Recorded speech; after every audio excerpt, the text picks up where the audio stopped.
Yo, what's up? This is Splendid Radio on Far Side TV with my co-host Jeremy Scippio. What's going on, people? Ooh wee, a whole lot. this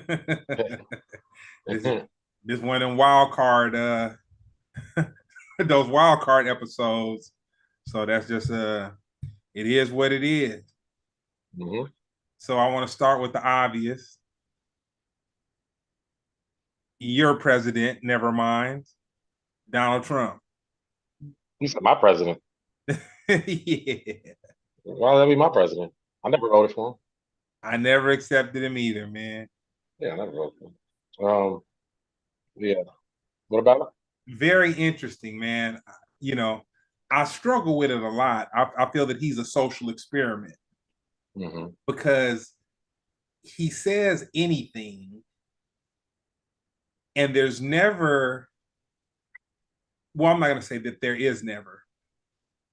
He'll say things without there being any truth behind them, and people will follow. Not on like it's a difference between people um just agreeing with something and then people taking it as gospel. But people truly take what he says as gospel, and a lot of black people. And I find myself in a pickle because the question that I ask myself is, are these people, are they agreeing with him because they truly feel that he can do better, or are they agreeing with him because they're just so mad at just angry, and I'm just so perplexed by it. I mean, well, stage one is just observational bias. Like people. That's just how people are. In general. There's I'm, I forgot the exact term, but basically, you know, if you're looking for something, you're going to find it. But if you're not looking for the thing, then it's easy to ignore.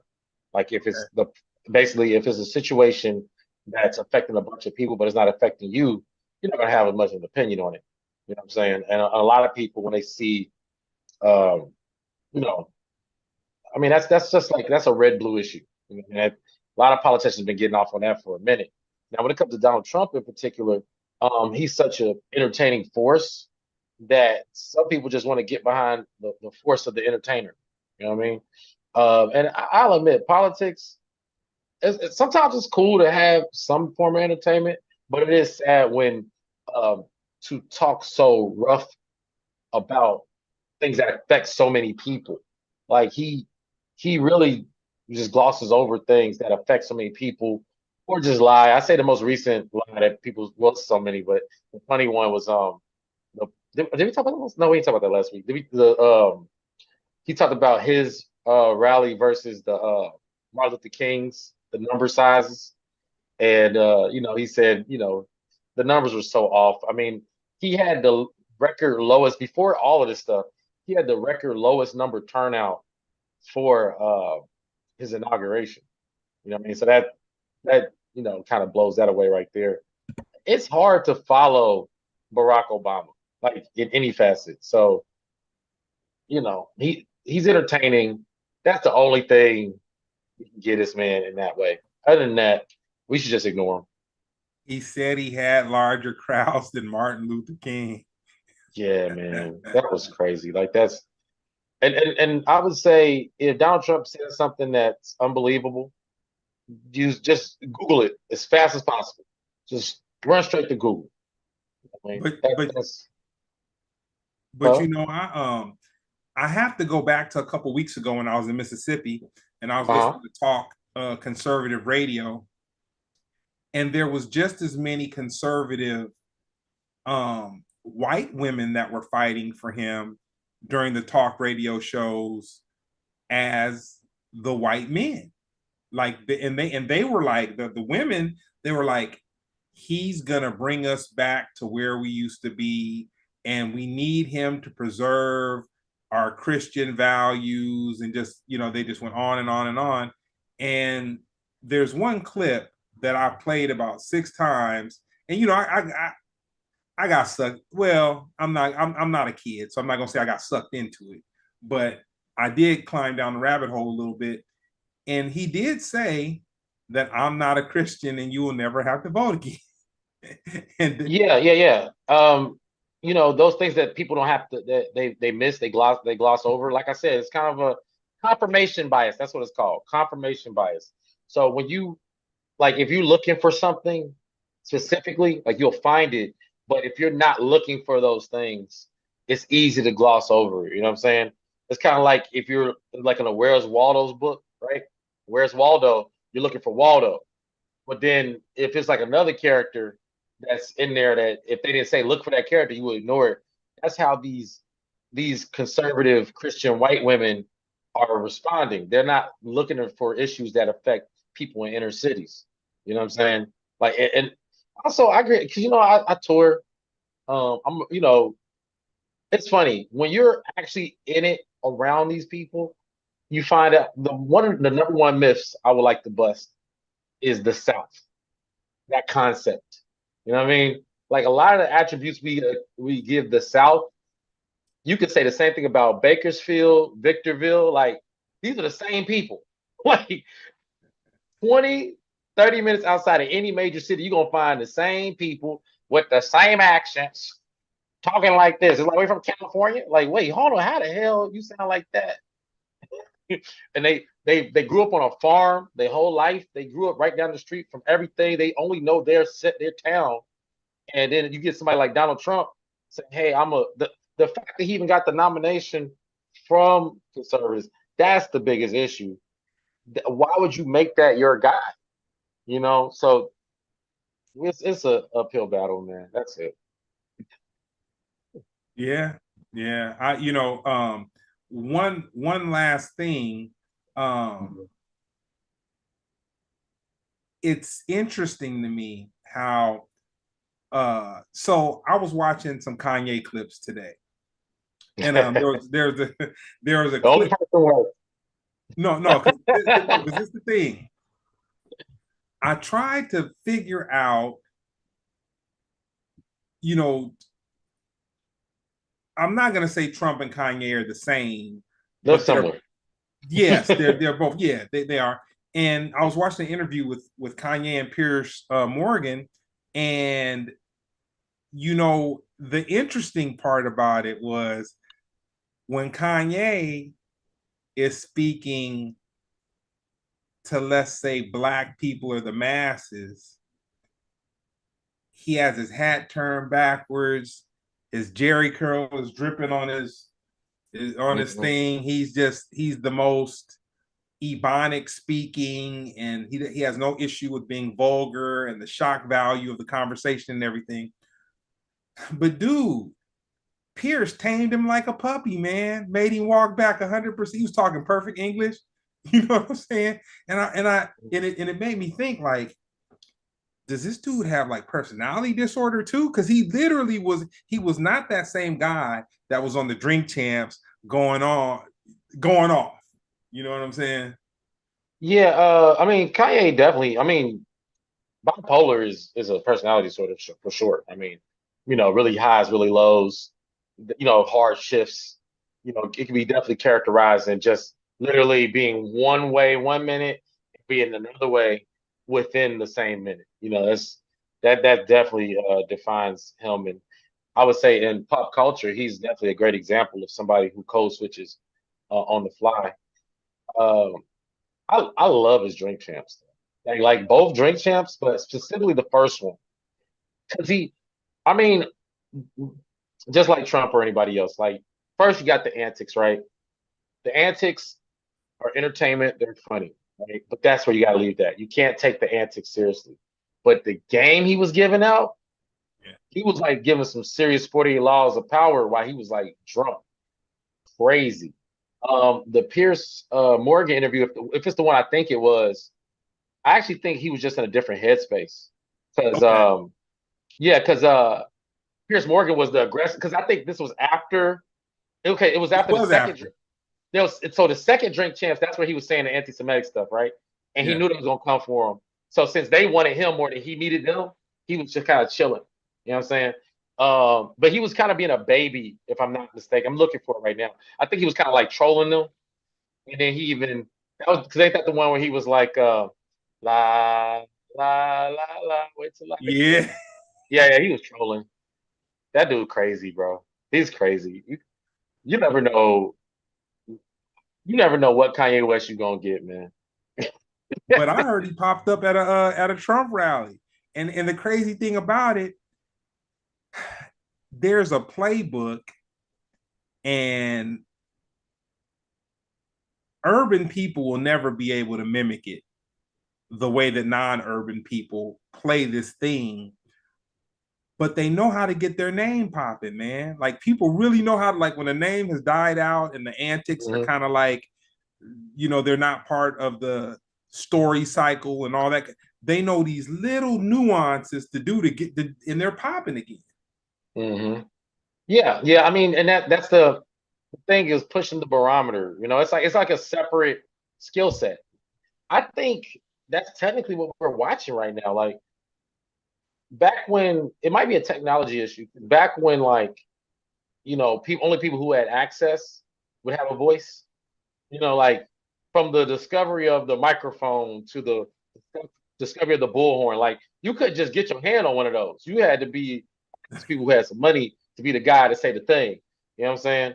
And those are the people that had the loudest voices. And then even like, in our era, like coming up, like politicians were still politicians. They're full of shit, but they were soft spoken. You know what I'm saying? But now in an era where everybody can just look at their phone and have access to the entire globe, only Man, the people saying crazy shit that's running things. Like if you ain't saying nothing crazy, you ain't selling nothing. You ain't doing nothing. Like you ain't doing no numbers. Kanye, he has mastered that. Trump has mastered that, where they know if they ain't saying crazy shit, they ain't moving. So that's where we at right now. I don't know. Kamala might not have a chance if she don't say nothing crazy. She better say this something. this is what I'll say about you. What makes you the 1% is your fact check. Me? Yeah. You said it's my fact checking? No, no, no, no. I said what makes you the 1% Uh is huh. that you will fact check. Like even when we're just doing the show, you go and Yeah. you go, there's 99% of people, man. If it sounds cool enough, if the tone was cool enough, if the optical was cool enough or whatever, Hmm. that's law. But I thought everybody did that. I didn't know. I thought when you hear something, you listen to it and then you check to see if it's true, and then bro, that's crazy. I don't know, but you're right. You're right. Because I'm getting tore up right now, and I'm like, go listen to his music. I don't know. Like people mad Let at me. before we get into the next question, let's skip into Yeah. that, man. Uh, skip it to skip it to what exactly? I want to. I Your want to hear you. viral moment. It's not quite viral yet, but it's building up steam. I was on a Tame podcast. It's called I think it's called Tasting Wine with Comedians. I think literally that's what it's called. And the homie has a section of the podcast where he asks, it's called Hip Hop Hot Takes. And he was like, "Do you have?" And we know each other, so it ain't like I don't think he knew my hot take, but he knows, topically where we stand on certain things. So he had like I think he had like 3 to 5, something like that. He was just like he said, "We got some hip hop hot takes. We got one, go." And I just like, yeah, Kendrick Lamar is a murderer. And man, the comment section, they want me dead. They think they think they done made me OVO and everything. They like, where your outline? They said Drake paying this fool. I'm like, first of all, I wish he would. Uh, I don't even like Drake. What the heck? But they done made me a Drake stan because I said Kendrick Lamar's a murderer. And they're like, well, how you know? I'm like, he has lyrics that allude to him. I mean, I don't even like using the word allude. He says point blank that he, did some things to some people. You know what I mean? And also the type of artist he is, he's a very remorseful, poetic artist. Like I love Kendrick. I'm a big fan and I listen to his music intently. So you know what I mean? Like, come on, man. Like, I don't like. I'm not a Drake fan. Why y'all? They gonna make me cry, man. I How about I all Drake I got a fans? good one for you. Go I'm for it. different. I'm different than most. But have you ever been chilling and literally searched to put a Drake song on, not because of controversy, but just of the purely just wanting to relax and you saying, you know what, man, I'm gonna bump that Drake song right now. Okay, if I can be real with you, right? So, I would say the years that I actively, proactively participated in, because okay, I became a Lil Wayne fan in like '08, like literally. '07 I wasn't, '08 I was. You know what I mean? So directly. Um, '08 was Lil Wayne's best year. Fight with your mama. I'm not gonna do that. I'm just saying. And I remember he had this song where I was working his job and he had a song. He was like, he said, "I got this new artist named Drake Drizzy Rogers or Drizzy Drake Rogers. I'm too busy to play father." Not the first time I heard of Drake, but the homie, I think we was in a car on our lunch break at this job in like '09. And when he said that, my homie put that on and that song on. And when he said that, that's the first time I ever had knowledge of Drake. It made me interested in Drake. Then you had the whole Young Money thing. I kept up with all the Young Money. So not only was I a Lil Wayne fan, I was a Young Money fan. You know what I'm saying? Just keeping it real. I listened to these dudes. I listened to Drake '09 to I think 2014, 2014, 2015, Dang. um when he dropped if you're reading this, it's too late, right? Because I didn't like the first album. I didn't like the second album. Uh Nothing was the same was the third one. Um my homie worked on some stuff, so I was kind of like, I like Worst Behavior, a couple songs. I would literally, out of a Drake album, I would only pick two songs every time, which is enough to pass you, but that's it. When I heard if you're reading this, I was like, oh, this shit's tight because he's rapping. Then we had one slow song. After that, and then of course that's when the Quentin Miller thing happened. They said he wasn't writing his stuff. I was kind of like, eh. Then he put out an album full of R&B hits. I literally never got into Drake after that. Never. I Nothing. Sorry, guys. Hotline Bling. I ain't gonna lie, I danced a little bit, but no. Did I go? I want to hear Hotline Bling. Do I put it on to listen to it? No. So there it is. Well, you know what? That's better than me because people just call me an old man when I tell them I have never put one Drake song on in my life, and Hotline Bling is the only. But before he did this beef thing or whatever, which I can't even Hmm. remember a beef song off the top of my head. If I concentrated on it, might be able to pull one out or something like that. But dude, before this little beef battle or whatever, Hotline Bling was the only song. But I do understand that I'm a minority for sure because it's enough people that love him, not like him, but love him, that let me know that I'm a minority. He's the number two artist on the planet, so we can't ignore him. Like to ignore him would be avoiding pop culture in general. And you're like, who's number one, right? You don't know Michael who number one Jackson. is? Michael No, Jackson. in the world right now, like alive. You can't Oh, be alive right now. Number one. in the world, like right now. Who's number one? Bad Bunny.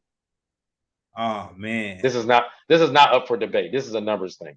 And Oh yeah, are these people hacking the system? Are they cheating? Yes, that's not the point. The point is, like, literally, Bad Bunny got songs that the world is doing, dancing and doing all this stuff too, blah blah blah. Drake number two. Now hip hop, he is not number one. mhm. Kendrick Lamar's number one. Currently. How long? I don't know. But right now, bro, Not Like Us is still killing. It just slowed down, but I mean it's gonna be a while before we see another song on that level. Dude, Sorry. it's slowing down until football season. And once the marching band, it's marching bands practicing right now. It's marching bands practice right now. There's symphonies that are practicing right now. There are so many things that are. There's movies that we'll probably see around between February and summertime that are going to reference it hard. It's going to be very interesting to see what movies have licensed the song that will license the song. I say a Marvel, so there's going to be a Mhm. Marvel. There's going to be some type of I would say Coogler. He's probably like, man, Black Panther 3. We already. Yeah. So I tell you, for me, just because I understand America's attention span is a lot lower because you can tell where people's allegiance lie because it was like, man, that song. Oh, I was like, bro, it's been 3 weeks. Shut up. Like, yo, but I definitely can feel the momentum slowing down. But with that being said, I'm not gonna lie. I would love to participate in dragging it out because I think our attention spans need to be expanded. I believe that we need to be more purposeful with our choices in media and music and what we consume. I will purposefully consume Kendrick Lamar because I want him to create more content. I want to hear this song more. I want him to be motivated. If hating on Drake is motivating this man to give us what, 4 hot songs, bro, I don't care if he came out with a Drake diss album. Bro, I'm a Kendrick fan, bro.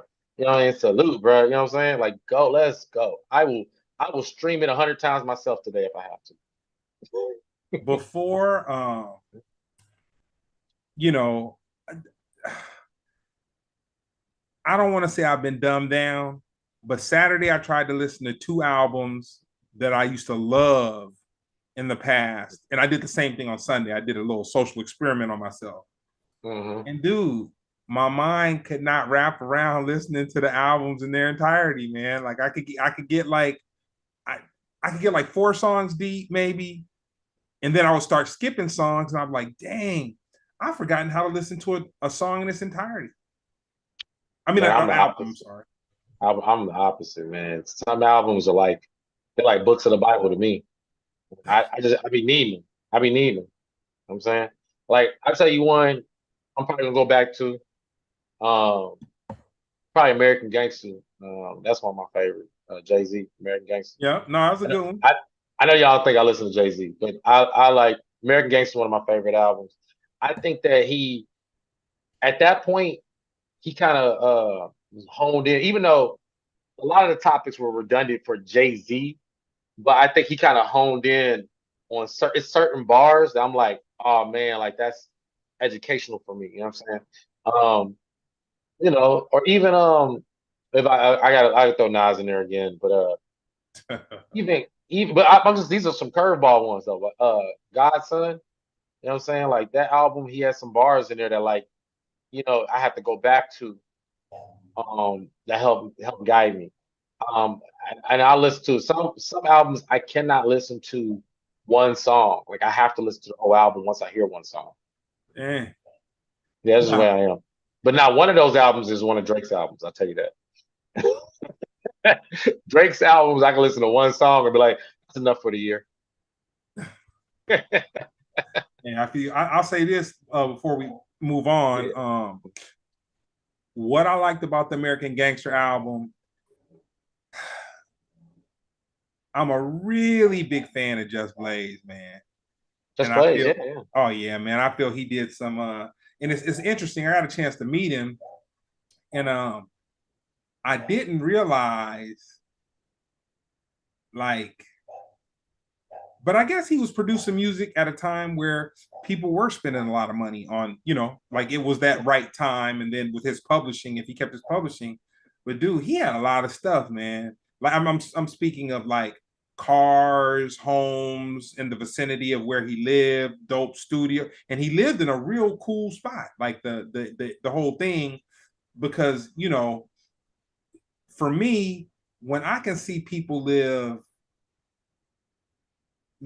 not I hate to say Cali good, but when I can see them live like I'll say he was living like Brentwood good in New Jersey, which you got to just multiply that by so much. You know what I'm Yeah, saying? yeah, for sure. For You sure. because of real estate. You know what I'm saying? I mean, that's gold for me, so I ain't saying nothing. You know what I mean? Like, yeah, that's beautiful.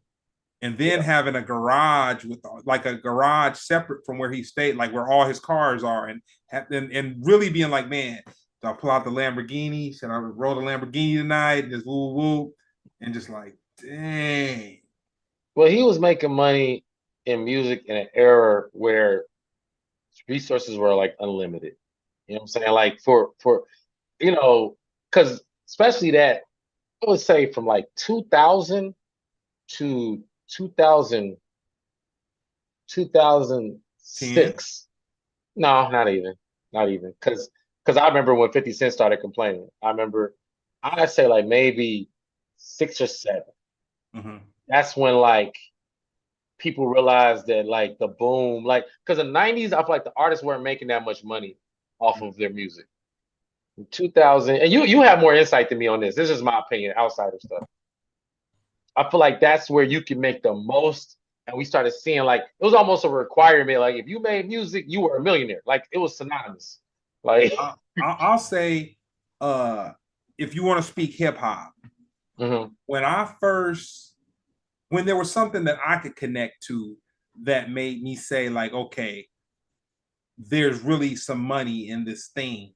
Because mhm. I really didn't. I looked at it like there were always the chosen few that maybe had money, but it was more Yeah, or less not artists. It was moguls. It was like the independent label owners and stuff like that. It wasn't. You really didn't look at an artist and say like, oh man, this dude is balling. Like, oh man, yeah, they weren't allowed to ball like like early mhm. '90s up till Yeah, whatever. yeah.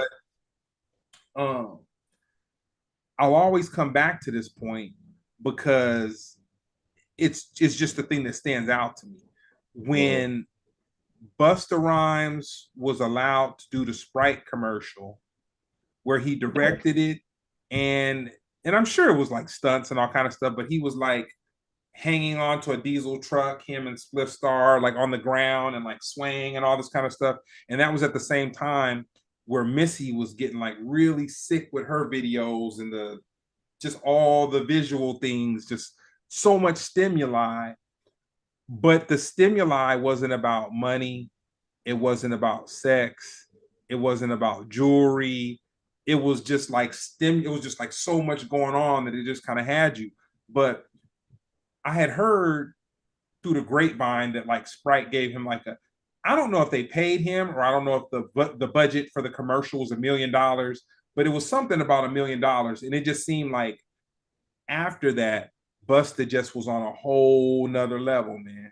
It just like from a dude who was in a group, leader of the new school, leaders of the new school, dope group, to being a solo MC, to just really setting himself away from the pack and becoming like, I can remember when Busta wasn't an icon.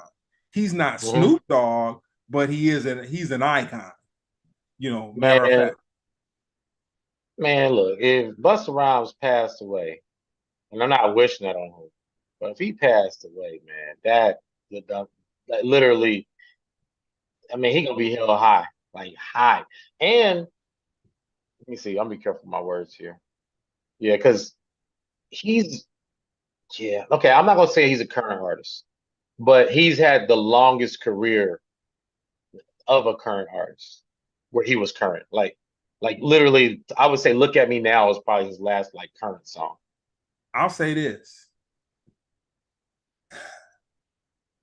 I've seen a lot of shows. I've seen a lot of people touch the stage. He still can do that thing. And I can't put a definition to the thing because he does a thing where he raps real fast and he goes slow, and then he does a thing where he's very animated and he'll go high, then he'll do a thing and he pitches it down and all that.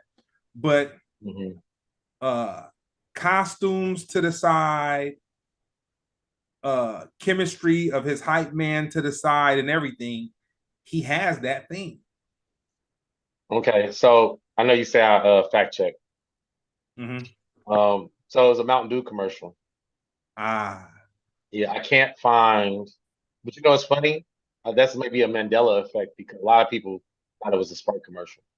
Um, but dang, I can't find it. But also, I couldn't find how much, but I do think Busta Rhymes has the record for most expensive music video, Okay. and that is what's it gonna be? Busta Rhymes, Janet Jackson. It was $2.4 million to make.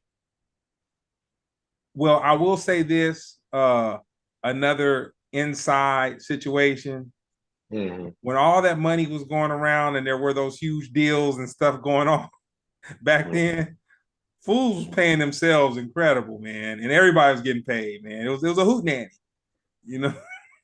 Yeah, man, it's funny. I definitely you talk about errors, man. I should have been. I wish I was popping back then. But Whatever. but they'll never have that again. They'll never have. They stopped all of that, dude. I literally. So I was talking to a friend about 2 weeks ago, Hmm. and we were talking about Lauren Hill, Yes. and he's an A&R cat. I knew him from like 11th grade in high school. I knew him then on up to we're cool right now, and he's a hell of an A&R. I'll say that. Like he's discovered, he's worked with some artists that were kind of taken away from him, and he just didn't even fight for it though. He was just kind of like, that's just kind of his way. He's just not gonna do it. You know what I'm saying? Hmm. And so anyway, we were talking, and he told me this story about Lauren Hill, and he was like, before her solo album blew up, he said that she went to Funk Master Flex, and Hmm. she was, I guess she's supposed to let him hear some music, but everybody got so hyped, and I guess this was on a Friday. So he says, you know. Um, so she plays a song for Funk Master Flex. It's not the song that the label and everybody want to be a single, but she's just, she's playing him some music. Hmm. He goes crazy and is like, you gotta let me play this. You gotta let me play this. And so he plays it. He plays it multiple times in a row. Hmm. The word gets back to the label. Hmm. The label's upset. The label's upset at the A&R dude. Not okay. So my dude was probably under. He didn't do A&R for that album, but he worked for the dude who did A&R for the album. So he was Hmm. like the younger, he was the Padawan. Hmm. So the phone calls start bouncing around from that Friday night over the weekend or whatever, and the word gets around that the A&R dude is going to get let go Hmm. because, like, and maybe he might have been in possession of the songs, and he was with Funk Master Flex at the time or whatever, and maybe they felt that he, like, I don't believe that she was in possession. I believe that he was there with her, like an old school A&R. Old school A&R, they direct you in every way. Like, they don't just listen to music and say, "Oh, I think this is hot. That's hot." Like the old school A&Rs, they would be your stylist, they would be your media coach, they would be your every single thing. So Hmm. anyway, this guy who's the A&R gets wind of it, and he's like, "Oh man, I'm about to get fired. I'm not gonna have a job." And he was living in New York at the time. So it's Hmm. like, not only are you gonna be jobless, but you're gonna be broke in a place that is lions, tigers, hyenas, woo, woo, woo, woo. Hmm. So he goes to some people he knows, tells them what happened, and they're like, "You know what, man, we're not gonna leave you out there." And I say all this not to necessarily, Lauren Hill is just the part of the formula of this equation that I'm given, but I'm Yeah. saying this to go back to a place in time to demonstrate how much money was involved in music at the time. Hmm. So when he goes to this guy, the guy goes, "Okay, so this is what we're gonna do. Um, I can sign 3 or 4 people, $300,000 a deal. We'll break you off. just bring me like 3 or 4 people, and we gonna make it happen, and you're gonna be straight. Mm. It was that much money, dude. Wow. It was that much money floating around. It was literally like the crazy thing is kind of how, well, it's not crazy. It's not crazy at all. Hmm. But Hmm. R&B was generating a whole lot of money. Rap music was generating money, but R&B budgets, like that was what people would, that was like our slang, an R&B budget. You know what I'm saying? Hmm. Hmm. Those dudes are broke, man. Yeah, well, I mean, look, I don't know, is it the chicken or the egg, but nobody's consuming R&B, at least on that level right now. And it could just be times. I mean, I made jokes on here plenty of times about the female hip hop industry. Right now, it's all female hip hop. You know what I'm saying?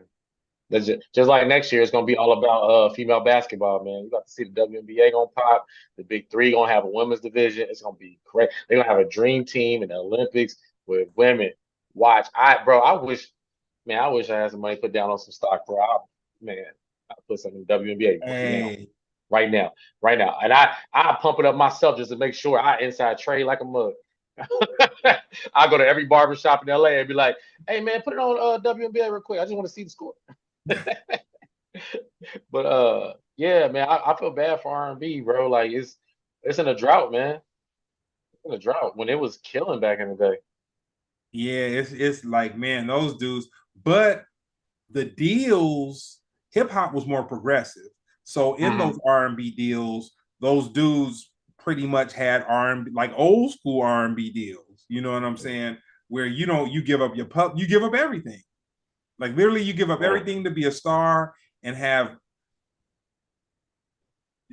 your whole everything has been put on a credit card, and you're charged incredible interest, and you'll have to do something amazing to get out of your deal.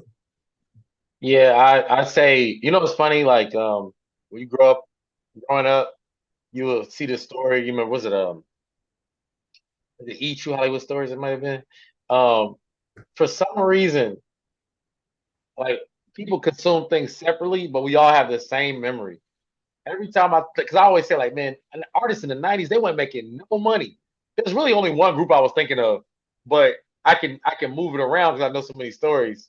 But the main one, I didn't realize everybody knows it's the same one. Everybody has the same exact memory, core memory about it. New Group? edition. Nah, at least not for me. It's Okay. TLC. TLC. Oh Man, yeah, yeah. TLC and my memory bank made no money. When I see TLC, I be like, they still ain't got no money. That's the way my brain works. I don't know if it's true. I don't know. I just know that they were screwed the entire time they were signed, And you supposedly. know what? I'll spin the record back. I don't think New Edition didn't make money.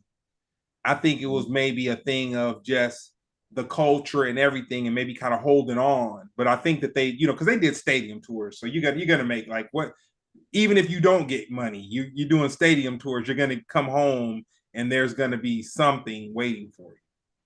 If I signed a 360 deal, I would say, look, y'all don't touch my merch, man. That's it. Let me have merch. That's it. I just like, yo, if you gotta negotiate, since I'm signing a deal with the devil, y'all gotta at least let me have the shirts, man. Let me have it. Let me have it. Let me have a squeaky toy. Don't. That's it. Dude, I'll tell you this quick one, and then we'll jump back into the double dutch. I Yeah. had a close friend tell me that this had to be back around 2007 or so. Hmm. Justin Bieber at the Staples Center.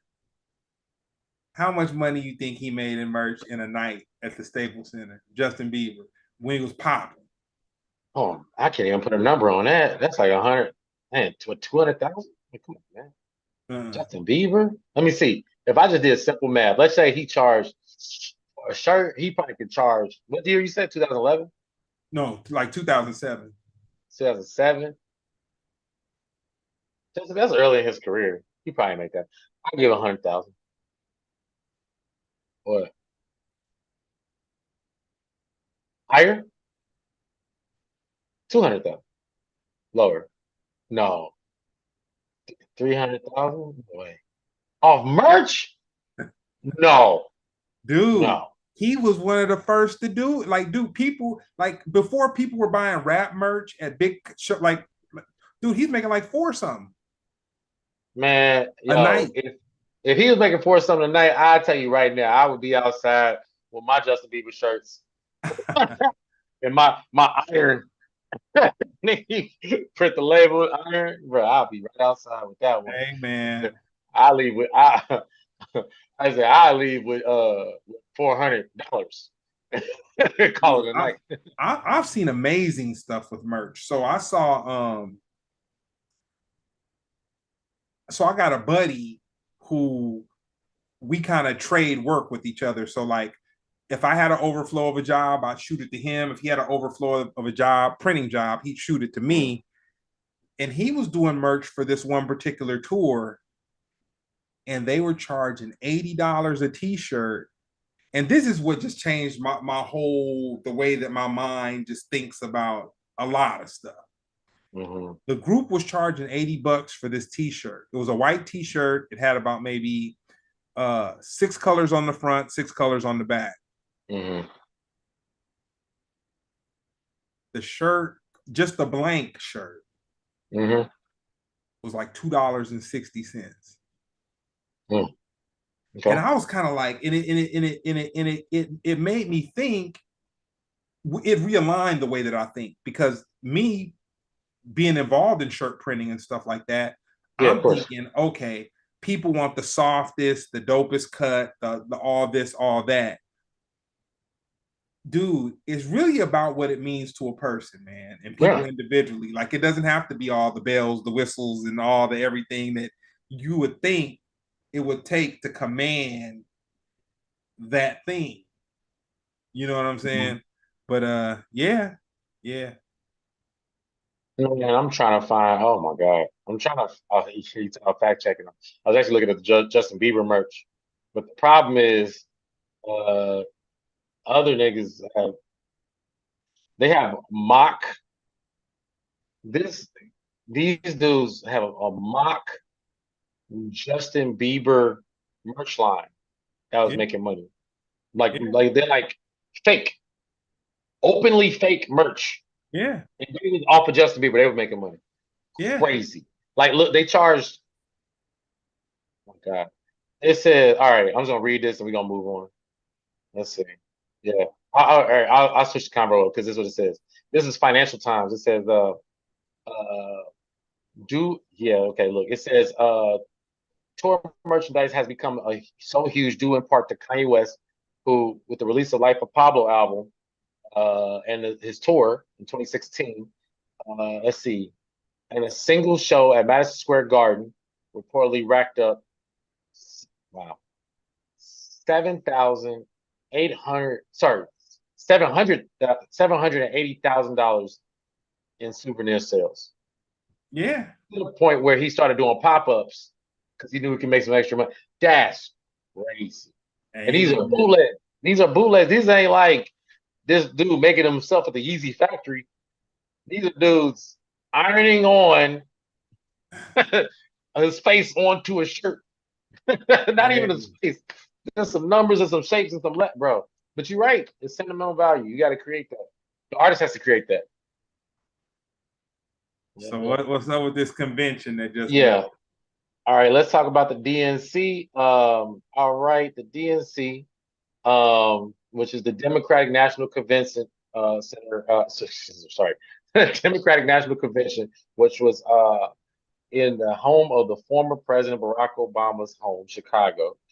They had a lot to live up to because the RNC was full of so many surprises like Amber Rose and Hulk Hogan. I'll tell you something I learned. I didn't know this was a multi-day event, but I watched it live. At least the first, was it? I probably watched like the first 2 hours, first hour of it. Um, but yeah, they had a lot to live up to. But you know what? I liked that they seemed like they kept it traditional for the most part. I would say jumping out the gate, Hillary Clinton stole the show. She gave a very long speech, but I guess in a way, it was 2 election cycles ago. I think people never fully got a conclusion to the 2016 um, election that Donald Trump originally won, due to some, electoral college shenanigans. And I think because Kamala, I've been corrected on this. Kamala Harris is You sounded being, like them.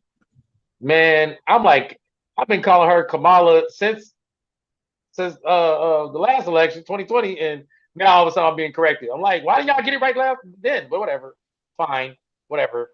Kamala Harris, uh, because her being a woman and what this means for progressiveness, I think people really needed to hear from Hillary Clinton. So she stole the show. I would say that's the main thing. Other notable guests, obviously, President Joe Biden, his major speech, him formally handing Kamala Harris the nomination. I like the fact that Kamala herself kept it short and sweet. I'm like, yo, that's a president I can get behind. I don't even like women like that, but hey, if you keep it short and sweet like that, You you're my about to girl. get canceled about this mug. Hey, I'm voting for her anyways. It don't matter. Yeah. Cancel me, cancel this. Look.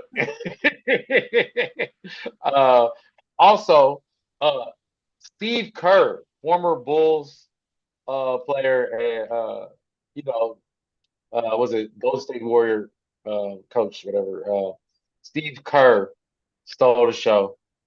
That was a very interesting speech, and he also closed his speech with the Steph Curry night night.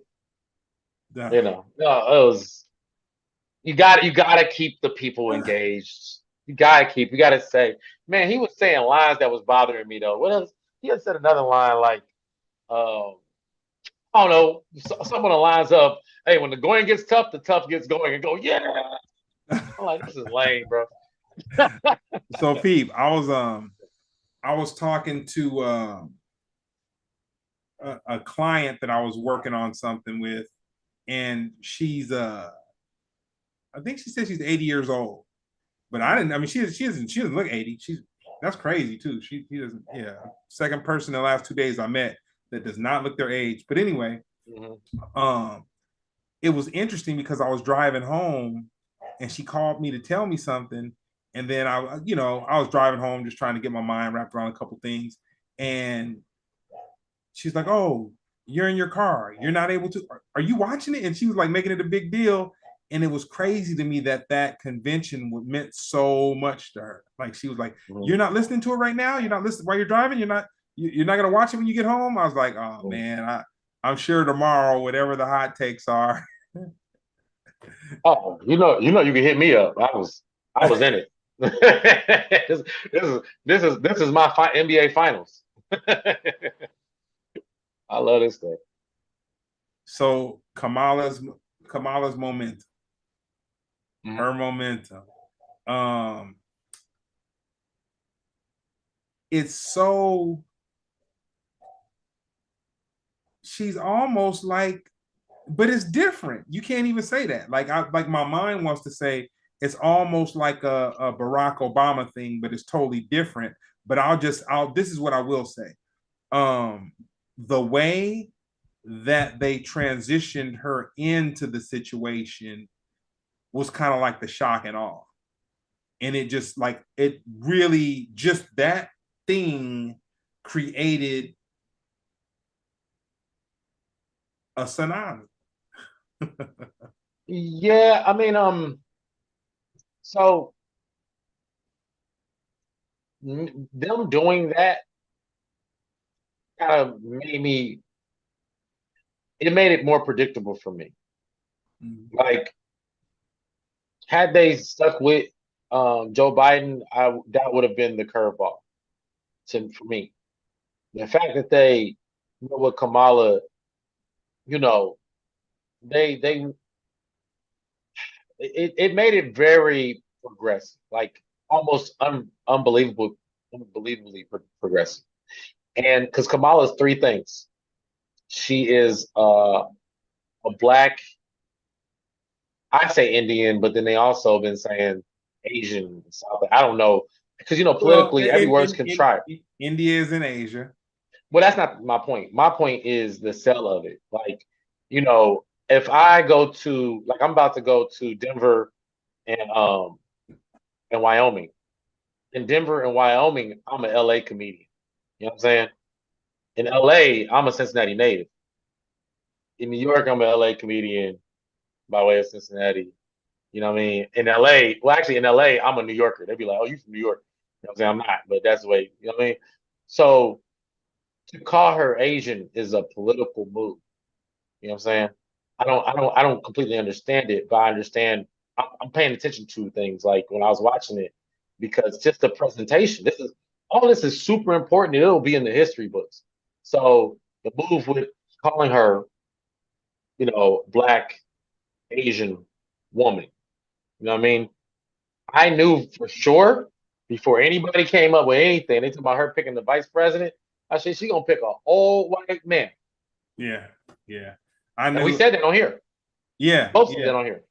I thought it was gonna be Gavin Newsom, man. I really thought. No, Gavin Newsom has to run his own race. No way. No fucking way. No, Gavin Newsom will never be second to Kamala Harris. No way. No way. You know why? I told you this before. Uh, He's related to Nancy Pelosi. That's you did controversial, say that. You did say but that. also not. You know what I mean? I look, whatever, be right or wrong, he is his own political force, his own nepotism, his own thing. He has to run his own race. That's separate. There's some people not gonna be second to people, you know what I'm saying? Period. You know what I mean? So um, you know, this will be interesting to see. I would say for me personally, I think Kamala still needs more momentum when she has time. Oh 96 days yeah. to be exact. I think 97, 96 days. Something like She oh no, can't. sorry, 86 days. She can't let the nitrous go now. She can't let it go now. We've yet to But see the Beyoncés. We've yet to see the Jay-Z's. We've yet to see Oprah pop up out of somewhere. there it is. Yeah, these things. Yeah, We haven't seen any of that kind of stuff. She's just kind of they're filling it out to see how she can move and shake without that thing. And then I think Michelle's gonna come out because Obama, he's good, but I think the world loves Michelle. that's true. And they did some like rough poll where they was like if Michelle ran, she would beat Trump.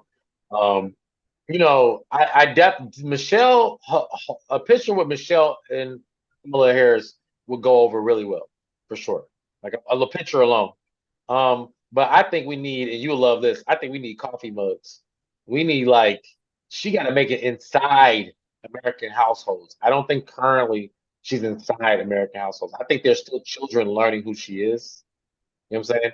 And she had 4 years to quote Kendrick Lamar, pop out and show niggas. You know what I'm saying? She had 4 years. Like for example, even when Barack Obama was president, Joe Biden, bro, he was doing. I remember they was jogging around the White House together. You know what I'm saying? You remember that? They was jogging. Barack Obama was making Joe Biden run. He was like, "Your brain." He said, "Your brain function getting slow. You better run, bro." So, I think Kamala. I don't know how well this is. They were prepared for this. I will say, see where we are now lets me know why that first debate happened, the timing it happened. I think they did that on purpose to show Mhm. if Joe Biden could keep up with Trump, which at the end of the day, obviously he couldn't. It wasn't enough. I have another theory. Okay. They was always gonna switch up to Kamala, man. And they just Well, but they had to be strategic. Like no okay. one was just gonna eat it if you just put it on the plate and served it to people and was like, well, okay, here.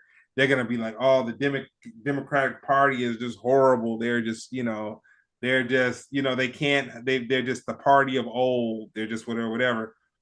They made it where, first of all, Joe Biden had COVID, so they say, when he did it, and so he does this debate where his speech, just like all these things are off. But I say that if he did have COVID genuinely, that could have caused some of that. You know what I'm saying? Which I will say. Oh, he didn't have COVID. Sorry, you may be right. I don't No, no, no, no, no. know. Okay, so this is why I'll say that it could have been COVID or something. His voice was crazy. Like He sound like people a were regular listening. old man. He sound like a regular old man to me. I don't know. Nah. His voice was crazy. His voice was crazy. I was watching that and I was like, nah. And then when they said he had COVID, I was like, dude, he shouldn't have did it. But then if he wouldn't have done the debate, then that would have been, dude, Trump would have not liked us. Well, yeah, but like the debates tend to happen later anyway. So I mean, I don't think we would have. I don't think it would have been like oh, he can't do it. It would have been like the terms weren't right. I just think when I can feel what you mean by it was Master set up. plan. Because I can't put past nothing past them. But I think there's no way to avoid this looking like a shaky move other than a solid move. You know what I mean? Like if it was solid, I would say his antics, Joe Biden's antics up until this moment led it to the point where it was just like, yeah, he was barely hanging on anyway. You know what I'm saying? Like everybody, I defended him more than most people. I'd say it was like, man, he ain't, I would say he a puppet. It don't matter what he say, like anyway. But people like, nah, man. But speaking leading to the puppet thing, I would say with Kamala, she's doubled down on so many of his points of view that I don't. That's why I've been really focused on. I say focus on the policy because I don't see a stance, any new stances from Kamala, at least not yet. Nothing new from Joe Biden to Kamala. I think in some ways, and I'm not trying to turn people towards Trump, but a lot of things are the same. Like she's like saying more of the same. If it ain't broke, don't fix it. I'm waiting to hear the platform she wants to stand on. Like whether it's like taxes or whatever. It should be other than like even Barack Obama with the hope and the yes I can, yes we can. You know what I mean? Like I don't see the Kamala version of that, and I'm waiting for it. That's all. Yeah, yeah. No, I definitely get it, man. I say that the circus has not begun, my man. You're right, but I will say this too. July was a hell of a month, man. July 2024 is gonna go down in history. I mean, he's like debate, the shot. You know what I'm saying? Like that was literally craziness. Yeah, Like let's just omit it that month. If we took that month out, like it would have been boring. Like this year would have been boring. We would have been like, yeah, Usher did the Super Bowl and then nothing happened the rest of the year. Like, hey. yeah. So let's talk about your boy, man, Hmm. Mr. R&B singer Tyrese. So was he trying to sing the national anthem like Marvin Gaye? So yeah, okay. A lot of people thought it was Marvin Gaye. A lot of people thought it was Al Green. A lot of people thought it was who else? There was a couple other names thrown around because that was the look. He was on the Breakfast Club. I'm not sure if it's today or yesterday. He's been going around doing a press tour because he's promoting his album, um, that Beautiful Pain or something like that. Excuse me, which is available on his website only. But uh, he was he was pushing his. It was generic, but he's really pushing Teddy Pendergrass. That's the inspiration. That character wasn't Teddy, but he had a backdoor deal with Teddy Pendergrass to portray him in a biopic, and it fell through because he lost in litigation to Teddy Pendergrass' wife, who was only his wife late into this man's life. Kind of like with Richard Pryor and Jennifer Pryor. Like even though she knew him before, she was only his wife a few years before his passing. Mm-hmm. You know, or at least I think maybe they was married, got divorced, and they got back together. Regardless, Mm-hmm. she's in control of his estate, just like Teddy Pendergrass is in control of his estate. And Tyrese, I've seen this before in entertainment. When people can't do what they want to do creatively, they tend to find other mediums to get their point across. So Tyrese decided to shoot a music video, or he calls it a short film, with a similar outfit. And they took that momentum to, he's like, if he said that if he would have sung the national anthem at that place dressed as Tyrese, he said it wouldn't have got as much press. And I believe that because he was competing against Snoop Dogg at the Olympics. You know what I mean? There's a big disparage between these two.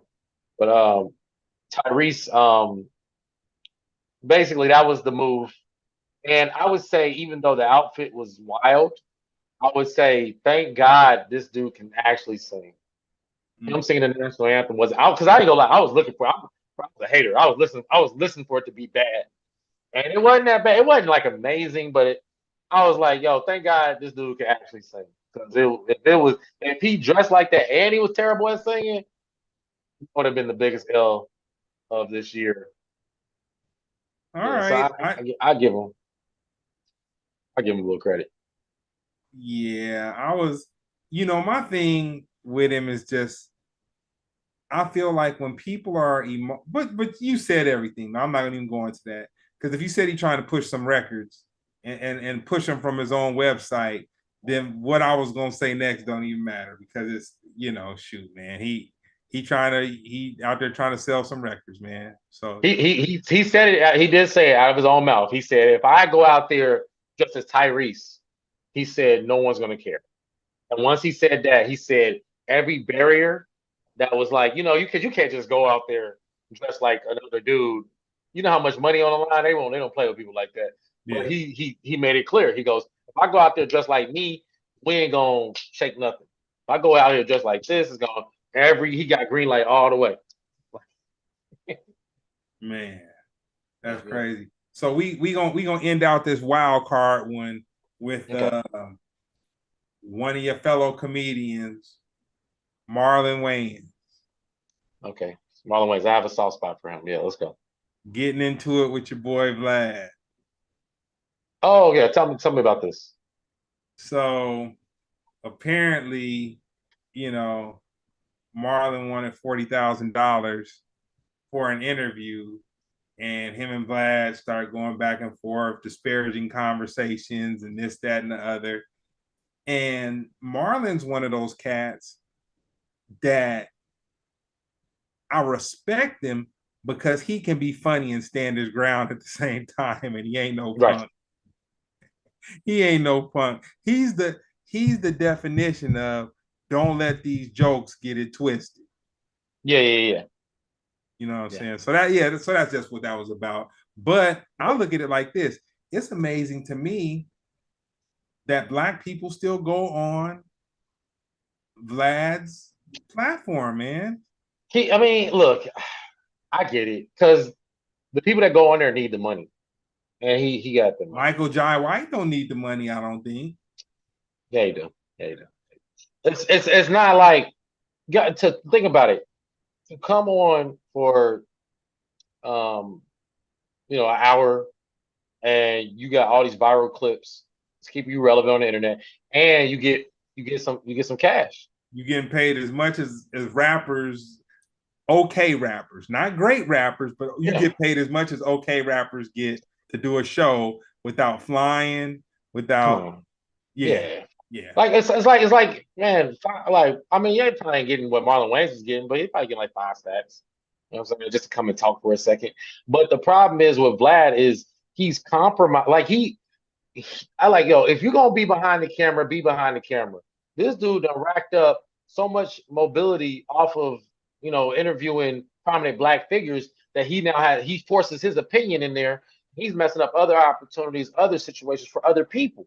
You know what I mean? Like, I had to explain to somebody the other day. They talking about some oh, Like people say Vlad the Feds, he ain't the Feds. I'm like, you don't understand what that means. That don't mean that you are a cop or you are, a federal informant. It means that when you talk to him, the the police are tuned in to every word you're saying. They can build a case, and he gonna cooperate. He go like, yeah, he's asking questions. He's asking questions that's leading questions. You know what I mean? And he's profiting off of it, which is like if you're ignorant, just say you a new person on YouTube and you just ask your favorite rapper question about their career, right?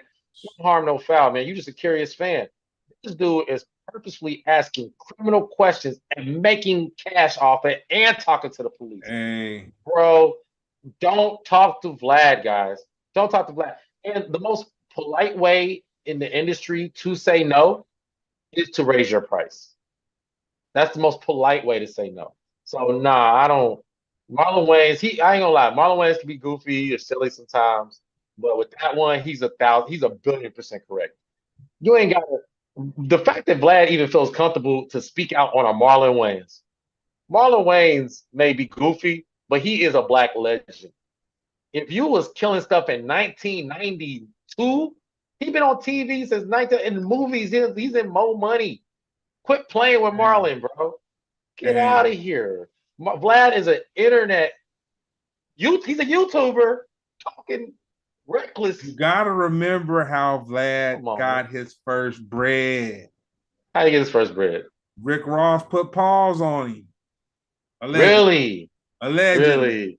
I love that word. It was an interview in a hotel room, allegedly, and some paws was let loose, and your boy was the recipient of them paws, And he allegedly, and got broke off. see, and that's enough to start a whole company, YouTube company. Yeah, I look, man. I'm not street. I ain't like one of them dudes that like trying to keep street morals and hood morals alive. But I will tell you straight up, like if you are a part of black culture, avoid Vlad like the plague, man. The money is not worth it. It's not worth it because once you go, you got to keep going, and you're going to be ostracized from certain events, certain situations, making certain moves. You know what I'm saying? Like, bro, you got to believe in yourself. You be like, man, I could talk to Vlad and make 5 stacks real quick, or I could be in a movie and make 100,000 at least. Like he ain't worth it. And then you get paid to not talk to Vlad. You can sell him like, hey, yo, I'll sit down with you, but it's gonna cost you 20,000. I'm not Marlon. I'm trying to charge you half. He ain't worth it, bro. That's crazy. well, I'll say this and then I'll get off of that. But Mm-hmm. I can't forgive him lying on the minister Mm. and refusing to apologize. Farrakhan? Yeah. Yeah, man. Yeah, And he man. refused to apologize, dude. Oh man, he said it was a definite. It was as much of a lie as a Trump would tell a lie. It was a lie. He misquoted information without fact checking or whatever, and he didn't. He refused to apologize, but he refused to apologize because of his It's religious black. beliefs or ethnicity or Yeah. whatever that thing that where he falls, when it comes to that. And I'm like, dude, this dude makes all this money off of all these black people, and he attacks one of the largest positive role models Yes. of the culture and can't even say like, you know what, man, my bad. Man, I had bad information. You know what I'm saying? It's amazing to me, dude. Yeah, it's funny. I learned a lot about Farrakhan. I watched a lot of his interviews and stuff like that. Because even me, I had a different perception of Farrakhan until I seen his takes on things and how they line up. I'm not even gonna go that deep into it, but I'm just saying that, it's funny. Any outsider of the culture can easily be offended by something Farrakhan said, but if you pay attention to the messaging and if you're of the culture, you'll see how we can debate amongst ourselves on the best course of action, but if you're outside of that culture, you're not a part of that debate. The sad part about people like Vlad is, and I don't even throw around that term culture vulture a lot, but by definition, he's a culture vulture because he's profiting off of the information and then he's inserting his opinion, and he's not one of us. Controlling they call it Control. uh uh spin. I forget what it's called, but the definition of it is what Trump's father told Trump when To it do. came to the media Yeah, industry. yeah. It's contrived. It's like look, I know I got to make every. I throw this in there. I've been trying to avoid it, but he has a narrative about Nas that I don't mind him having his opinion, but he will like throw it in interviews with people that they don't even like. He'll just be like, yeah, because he it'd be like it's important to pick beats in hip hop, and they'd be like, yeah, it's important, like and then he'd be like, yeah, because Nas don't pick good beats, and then some people were like, yeah, some people were like, nah, but they'd be like, the question be like Where'd every that time come be like, from? yeah, exactly, bro. Like you trying to build your own case, because then what happens is he'll talk to somebody new, and he'd be like, "Yeah, Michael Jai White said Nas don't pick good beats," and I agree. So what do you think? And now he got like 20 people saying the same thing. It's like, dude, that's your opinion. You're throwing in there. That's manipulating the market. You're You know what telling I mean? You're poisoning the water hole. he's coercing people who to pick out in the lineup. Yeah, bro. Like, so I'm like, and that's just one topic, and he's messing with a legend. Like, you know what I mean? Like he does that in a black culture a lot. And I'm glad Ari Spears finally stood up one time and said something like, yo, he said, yo, you need to mind your business. But at the same time, Ari Spears has perpetuated it because he's the most frequent visitor. Like if every black person, TK Kirkland, all the frequent people, like if it's one off and y'all make y'all clips together, y'all make y'all money, y'all break bread, shake hands, and move on, cool. Yeah, these niggas be there every week. Like, how high is your rent? Like, go on tour. Don't go to like what's going on. So Amen.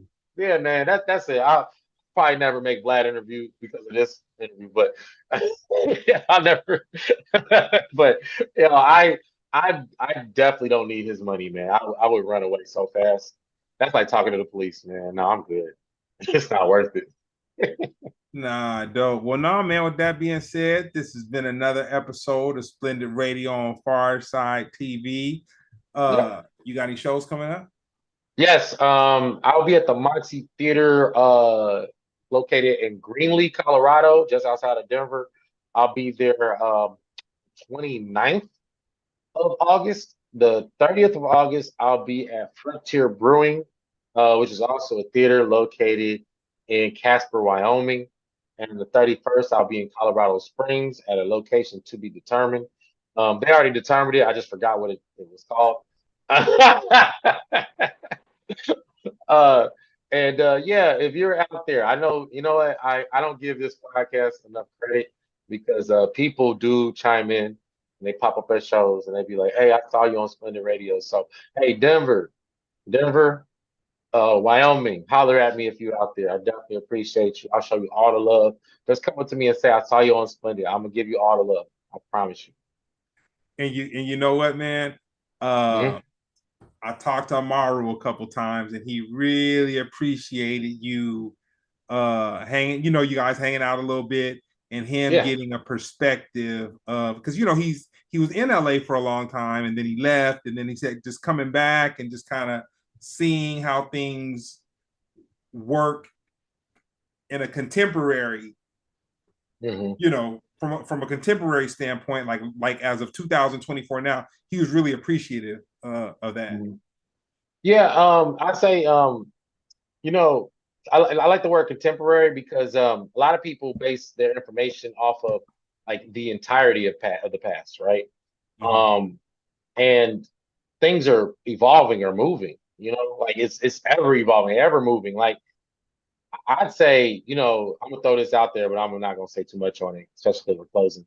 Um, Seeing Corey hang out outside of the comedy clubs now is surreal. You know what I'm saying? It's surreal, especially seeing where he was and the comedic when he seemed untouchable Mhm. versus if you see him every week. Mhm. And that's just one example. Even seeing Ti, oh Ti who he is, and then having access to him Real on a quick, weekly basis. Go for it. were you there when Corey was? I saw a clip today where Corey was standing behind Ti and Ti was bagging on somebody. They were going back and forth, Yeah. and So yeah, oh, go ahead. that's our friend of the show, G King. He has a vlog. That was his vlog, and yeah, Ah, I actually decided to go home, but I was with them earlier. I decided to leave before that moment. I'll tell Um, you. I'll tell you what was interesting yeah. when T from this, and this is my opinion. Mm. When Ti didn't seem to be landing a little bit, your boy Corey had that back, giving a couple little rib shots. You know what I'm saying? He was kind of back. he was, he was And yeah, go ahead, go ahead. Sorry. no. And it was funny to me because it's like certain cats pick and choose, when they want to. And the thing about it is, but I will give Ti credit, and where I'll give him credit is that, man, he really was in the Lions Den. The Lions Den. Okay, so what the general public sees as comedy is going to a show, seeing somebody on the stage, walk back and forth, might deal with a heckler, might have a conversation with the audience, and wah. The Lions Den, or the cage, or Yeah, I whatever, hear you. I hear you. is when you outside, when the public really isn't allowed like that, and it's just the comedians, and they really going at each other and just straight up bagging. And for him to even put himself in that position, even though I felt that Homeboy was bagging on him, I was kind of like, well, damn, Ti really tried. Like, you know what I'm saying? So I had to give him his props. Man, just like everything, just like the media is contrived, social media is contrived, and clips are contrived. Like, see, I wasn't landing, but dude wasn't landing. But the fact that that was caught on camera, you know what I mean? The way it was, you know what I mean? Because Mhm. even your perception of the Lions Den, that's my everyday. That's not the Lions Den to me. That's home. I live around. Comedians bagging. Uh, Just being outside, bro. I will be out there. I kick it, and I go like, all right, y'all. Like in the middle of that, I'm like, all right, y'all. I'm going home. They're like, all right, peace, bro. Like it ain't nothing. You know what I'm saying? So I'd say the the thing the thing is, well, with that scenario, homeboy was going back and forth with him getting his little shine off of Ti the superstar. You know what I'm saying? And I do give Ti credit, like you said, for putting himself on that level because he could just mega star his way through comedy for sure. yeah. You know what I mean? Because I've had a real conversation with him, and I had my version of that with him. I wasn't roasting him, but I just was like, you know, just like me and you talking, I was talking to him like that, just on some real stuff because I didn't. It was something he said I just disagreed with, and I just voiced my opinion on it. You know what I mean? Mhm. Um, but I would say the social media aspect is what taints it. The camera taints it. That camera takes away from the real moment it was. Like literally, and I'm not saying anything against G King because I like the fact that I'm on the same blog, by the way. I'm on the same blog. Yeah, the I'm on homeboy. there. But like the fact that like you gotta understand what led up to that. The dude, like, oh man, you ain't gonna say this, you ain't gonna say that, blah blah blah. Like, bro, what is I will? What you want me? What you talking about? Cuz you know what I mean? What you talking about? Now, boom, now we in it. Then that's when the cameras pop out. You know what I'm saying? After. Okay. All right. You know I what I'm get saying? it. So it's hard for me to find that as pure. It's not the pure Lions Den. The pure Lions Den is no cameras. No The pure, cameras, knuckle, yeah, no no, cameras, no gloves, yeah, knuckle. you ain't doing this for shine, bro. You ain't doing this because I'm Ti. You know what I'm saying? You doing this because the alpha dog in us is calling us. The You know what I only mean? thing that That's people gonna yeah. take away from it is their memory. You know what I'm saying? And They, who no, yeah, but because of the camera now, it's just like, hey, bro, I see you on there with Ti. Okay, all right. but it is what it is. I love the game. I love the game, and I welcome Ti wholeheartedly. Believe it, despite popular belief, I'm cool with Ti in the comedy world. Yeah. Well, no, man. With that being said, for real this time.